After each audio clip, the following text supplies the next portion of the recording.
Yeah. Pemirsa, kita sampai di ujung acara.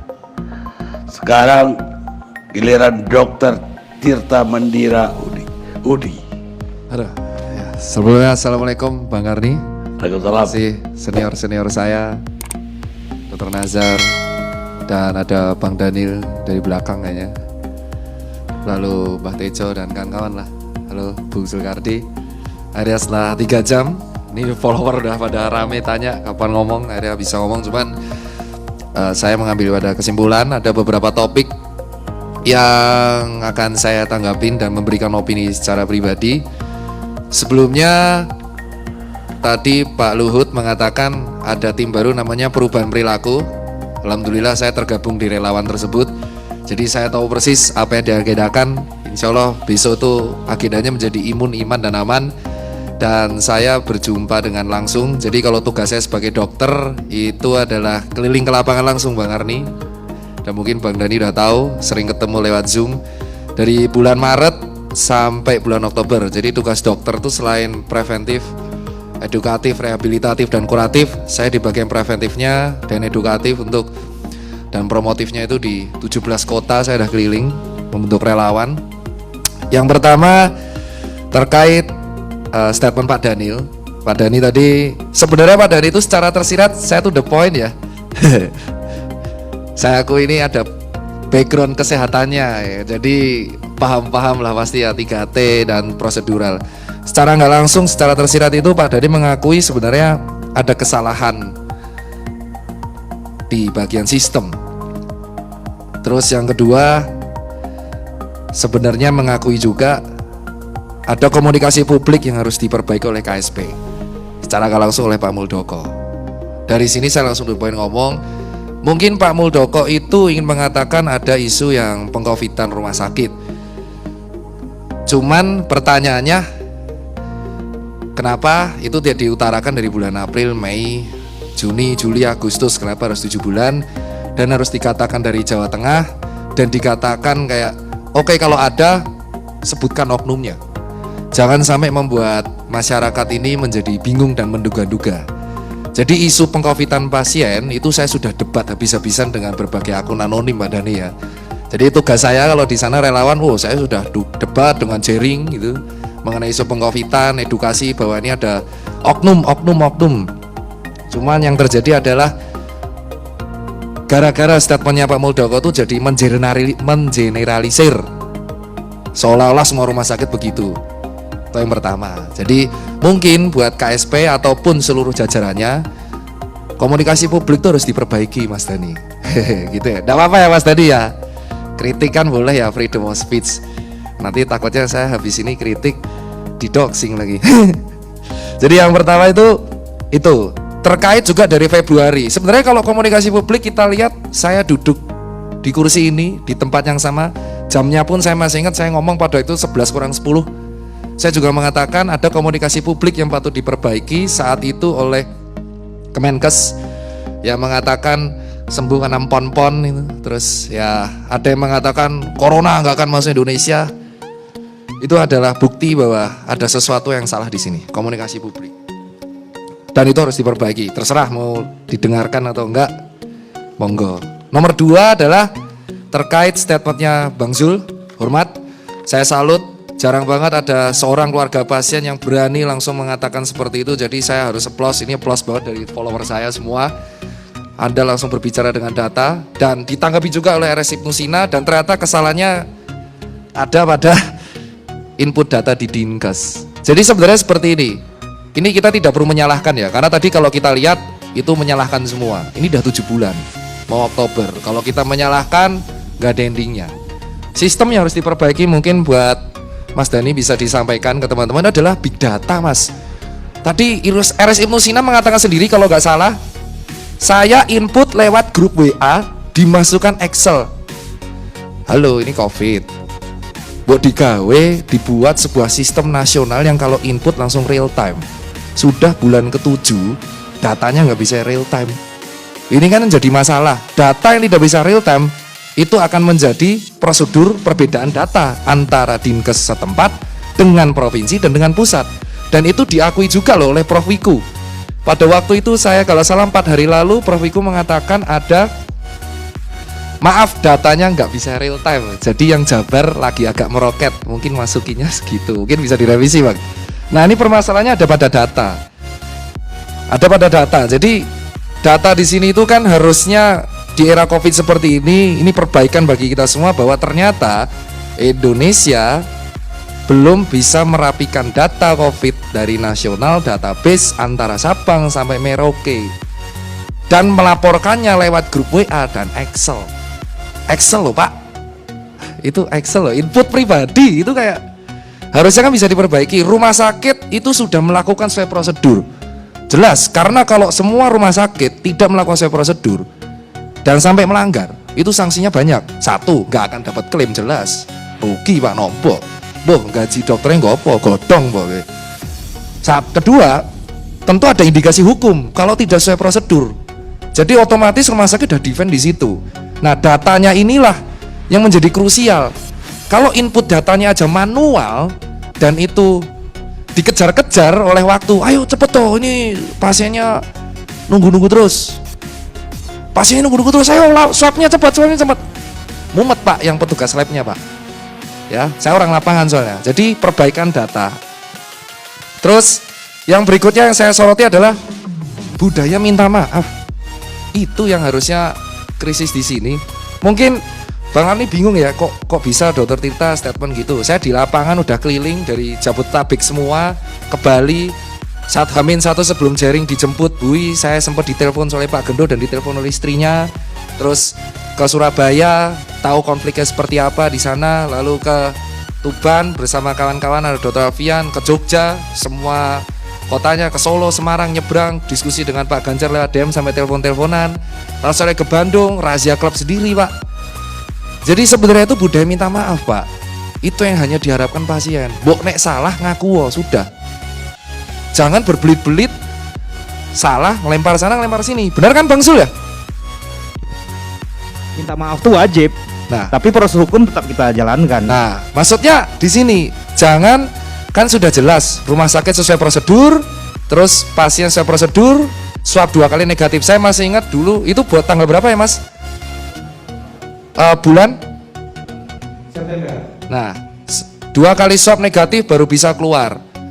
Otomatis ternyata dua-duanya negatif, tapi keluar di medsos positif.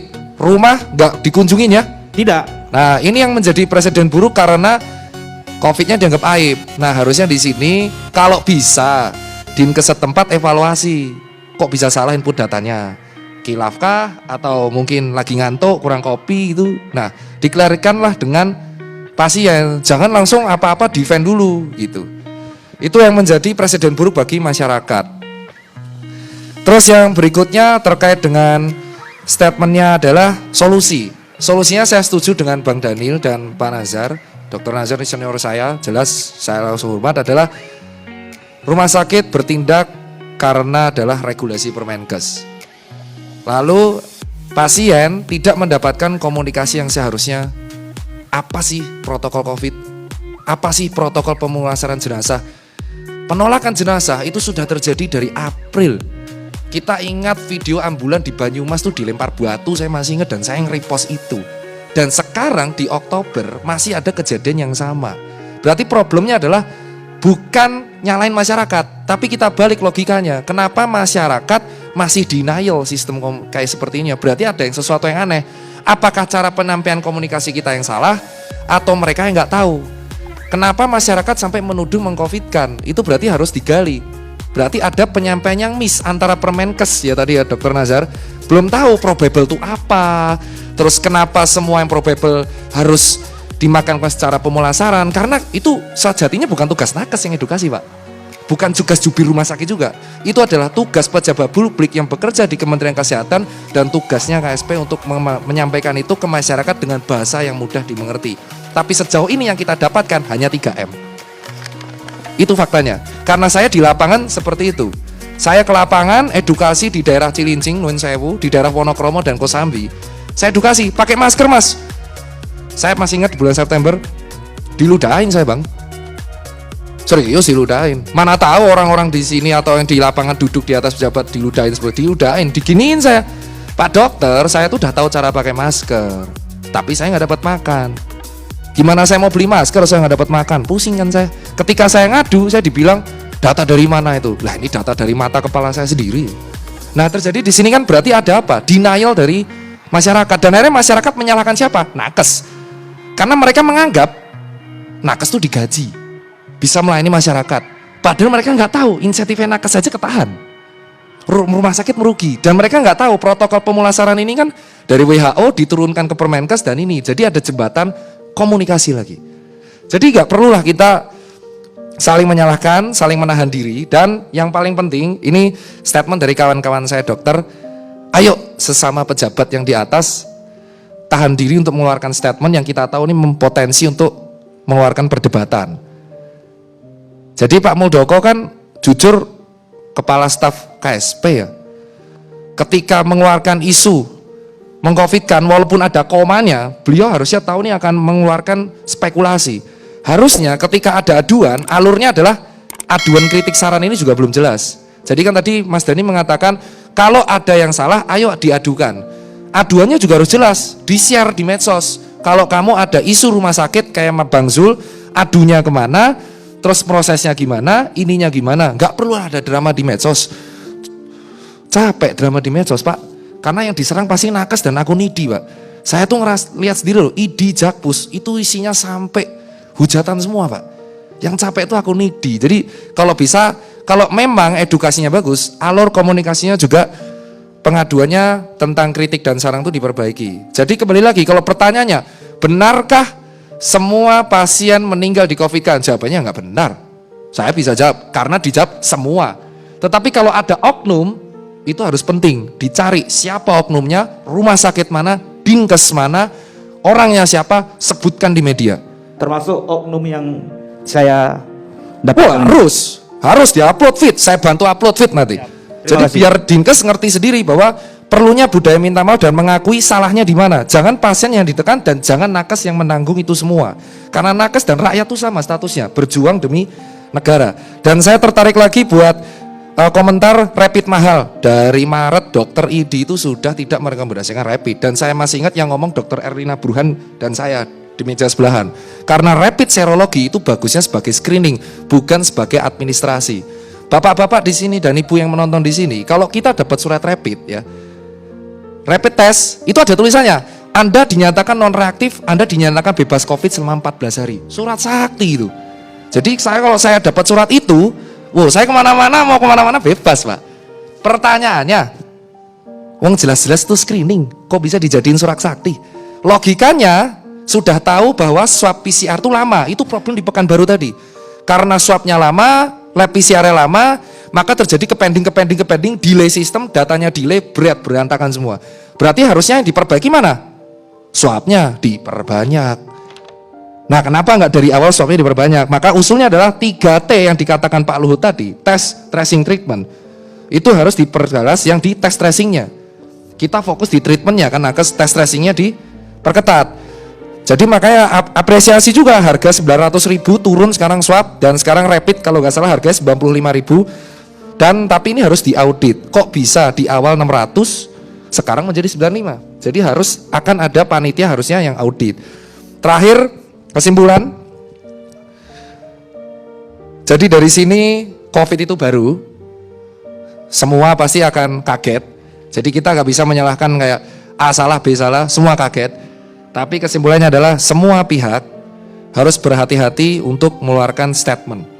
Terutama kalau statement itu berdasarkan katanya dan tidak ada kejelasan ini siapa. Kalau memang ada yang salah, saya tahu baca suratnya Persi, kalau nggak salah Pak Nazar nanti bisa diperkuat ya. Surat dari Persi menyatakan ini Bang, saya ingat banget. Dan Pak Tonang, Dr. Tonang yang statementnya saya kopas tuh, mengatakan kalau ada oknum, siap kok disanksi.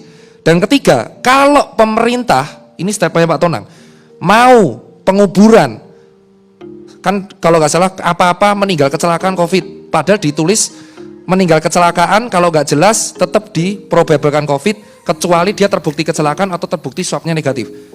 Itu kan terkait Permenkes. Oke, kalau memang pemerintah maunya semua yang datanya ini dinegatifkan, regulasinya diubah, tetapi itu melanggar regulasi WHO. Jadi PR-nya ada di Permenkes dan kita kan pelaksana ya Bang.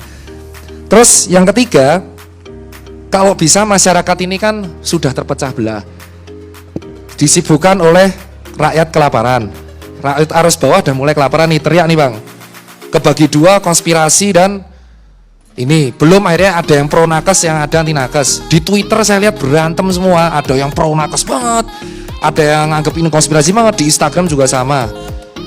Ini problemnya adalah kita butuh penenang komunikasi. Opo toh probable COVID? Apa sih pemulasaran jenazah? Dan itu langsung diutarakan. Selain 3M harus imun, iman, aman.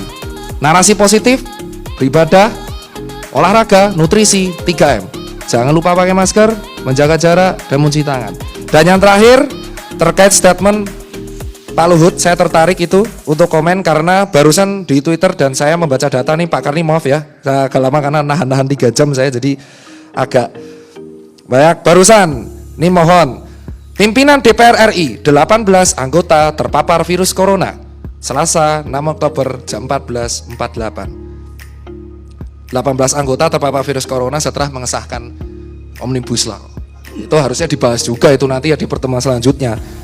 Iya kan, sudah tahu mengesahkan Omnibus Law itu akan potensi menghasilkan demonstrasi, jelas. Sekarang demonstrasi yang dihadapkan sama Sami, relawan, Tirta siap mati pasti kayak gitu. Karena ujung-ujungnya kalau demo kayak gini saya tahu pasti relawan yang suruh edukasi pendemo. Umet ya Mas, bayangin Tirta suruh, ayo buru-buru tolong jaga jarak, wah saya dikamplengi mas aku mulai Mas. Di sisi lain, hari ini masuk pimpinan DPR RI 18 anggota terpapar virus corona setelah Omnibus Law. Padahal gara-gara Omnibus Law harusnya tahu demonstrasi. Terus Pak Luhut tadi mengatakan, saya tertarik banget yang isu lingkungan karena saya baca berita dari salah satu media terkenal, 35 investor global surati pemerintah RUU Ciptaker rusak lingkungan. Adapun itu semua adalah ASR, Actiam, Aviva, BMO, Boston, Christian Supercharge, dan ini ada di media Bang. Dan sampai saya chat juga ada statement dari guru besar UGM Hukum, ahli hukum UGM Zainal Arifin Mohtar mengungkapkan bahwa RUU Cipta Kerja dibuat dengan proses formil yang bermasalah. Ini yang ngomong ahli hukum UGM. Jadi ada sesuatu yang benar. Urgensinya di mana? Kenapa disahkan di kala pandemi? Itu permasalahan kami para nakes. Belum pilkada. Pilkada emang aman. Emang aman Bang, dirajakan. Tapi hajatannya Bang, semua orang kalau kampanye pasti buat hajatan dangdutan. Sementara orang buat konser nggak boleh. Sementara dokter berjuang mati-matian, rakyat kelaparan, beli masker nggak bisa. Nih orang dangdutan. Dan kemarin bukti viral banyak loh Bang. Di Tegal viral, di Pasuruan viral, di Medan Waterboom viral. Kan kontradiktif Bang. Di Jakarta PKL kalau buka dibungkus Bang kursinya. Di Bekasi kafe buka digrebek. Sementara pilkada selalu ada kampanye. Kita paham pilkada mungkin tadi dikatakan Pak Luhut, pilkada itu bisa sesuai pelaksanaan di lapangan yang kita minta pembuktian. Apa yang menjamin pilkada tidak menimbulkan klaster baru gara-gara hajatan yang dibuat oleh paslon? Itu doang kalau dari saya Bang, pertanyaan dan harus perlu dikritisi mungkin di pertemuan selanjutnya. Itu aja. Terima kasih Bang Karni, terima kasih Bang Zul, nanti saya upload ya Bang. Semoga Dinkes klarifikasi dan jenazah almarhumah bisa dipindah ke tempat pemakaman umum. Itu aja dari saya. Ada pertanyaan satu. Siap Bang. Tadi kan dibilang swab itu makan waktu. Betul. Akan prosesnya harus 2 kali baru itu dikonfirm. Betul.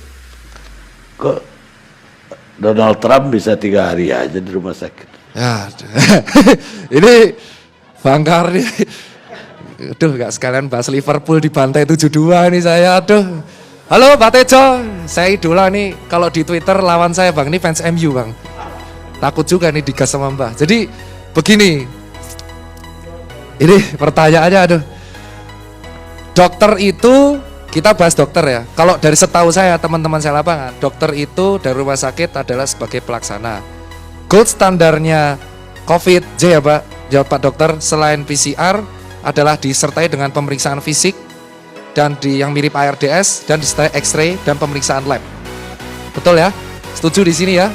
Nah, pemeriksaan swab di Indonesia itu dari bulan Maret sampai sekarang masih ada yang berhari-hari. Loh kok di mana di Amerika Serikat Donald Trump langsung bisa kedetek? Satu, mungkin swabnya banyak, alatnya banyak, labnya banyak, tenaganya banyak, negara didaya, duitnya banyak.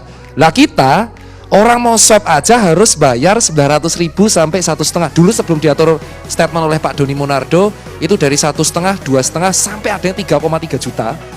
Sekarang bayangin UMR Jakarta aja tuh 4. Saya lupa ya, saya nanti digas buruh nih. Oke lah, let's say harganya segitu. Gimana orang mau ngecek swab kalau misal swabnya mahal? Dan itu yang statement di masyarakat, aduh aku pengen swab, aduh larang bos, ya wes bodo amat. Enggak swab ya tetap ujung-ujungnya mati juga. Akhirnya mereka gas, bodoh amat sama hal itu. Nah ini yang jadi masalah, swab mahal. Bener ya dokter ya? Enggak, ini terbalik. Biasanya beliau tanya, ini mohon maaf. Di kampung entah berantah di mana beliau ini dilahirkan, Ya Pak. sejak awal pada minggu ketiga dari awal itu mereka sudah tidak memakai rapid test, antibody rapid test lagi. Tapi bukankah sebenarnya PCR itu juga ada rapidnya, Angkuda Tua? TCM itu juga rapid. Itu hanya 20 menit. Ini saya tadi takut mengomentari Laisa ini. Nanti makin garang ya, perkara harga itu tadi. Di kampung tempat kelahiran Angkuda Tua itu, sejak mereka melakukan TCM, semua yang dites, saya ulang, semua yang dites itu tidak bayar. Malah kira-kira 6-7 minggu yang lalu, gubernurnya malah mengundang, mari silakan provinsi sekitar yang mau tes di sini gratis. Ini pertanyaan saja. Sekarang giliran Angkuda Tua yang menjawab, kok bisa? Kenapa daerah lain gak bisa? Jangan hanya perkara Donald Trump yang kita tanyakan.